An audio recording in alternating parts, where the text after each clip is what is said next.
Bonjour François. À notre échelle, nous ne pouvons rien contre l'entêtement cynique de Donald Trump à soutenir les énergies fossiles, comme il l'a manifesté une fois de plus à la réunion du G7 qui vient de s'achever à Taormina en Sicile. En revanche, nous pouvons agir pour les abeilles, dont nous savons tous, depuis l'école primaire, le rôle majeur qu'elles jouent dans la pollinisation de nombreuses plantes, en particulier des arbres fruitiers. Les médias relayent désormais régulièrement les alertes et nous ne pouvons ignorer que l'heure est grave, au point de mobiliser des préfets pour inaugurer la pose de ruches qui fleurissent un peu partout, jusque sur les toits des immeubles parisiens. Pour autant, nous continuons à sacrifier régulièrement de nombreux week-ends à tondre nos pelouses, en tout cas lorsque nous avons la chance d'en disposer.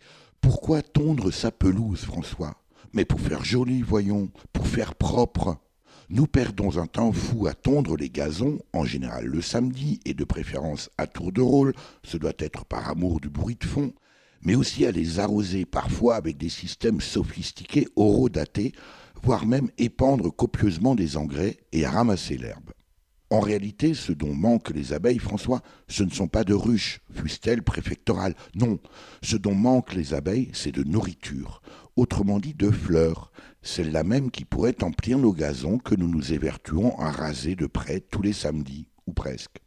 Il serait pourtant simple de laisser pousser naturellement ces fichus gazons composés tout au plus de 3 ou 4 graminées, dont le fameux raigrasse.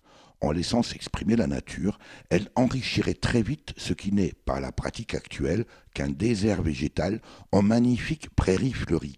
Vous seriez surpris de voir avec quelle énergie surgirait à nouveau, selon la nature des sols et des zones géographiques, coquelicots, bourraches, centaurées et autres mélilos riches en pollen ou nectar. Quand bien même toutes les fleurs qui reviendraient spontanément colorer ce béton vert que sont les gazons, n'auraient pas toutes un intérêt pour Apis mellifera, l'abeille qui fabrique le miel, songez qu'elle n'est pas la seule espèce à jouer le rôle de pollinisatrice. Les entomologues estiment aujourd'hui que plus de 1000 espèces d'insectes interviennent dans la pollinisation du monde végétal. Seulement voilà, il faut faire propre. Que diront vos voisins si vous laissez pousser l'herbe, que vous ne faucherez qu'après la tombée des graines, en juin ? En clair, tondre, c'est culturel. Du coup, il n'est pas exagéré de dire que la disparition des abeilles est au moins en partie directement liée à cette culture du faire propre. Certes, elles souffrent, et le verbe est faible, des poisons que déverse l'agrochimie sur les cultures, mais en attendant de les faire interdire un jour, à l'instar de certains pays nordiques intégralement convertis à l'agriculture biologique, vous pouvez offrir un garde-manger appréciable aux pollinisateurs. Pour le reste, prenez exemple sur Trump. S'il est capable de résister au monde entier, vous serez bien capable de résister au regard de vos voisins, non ?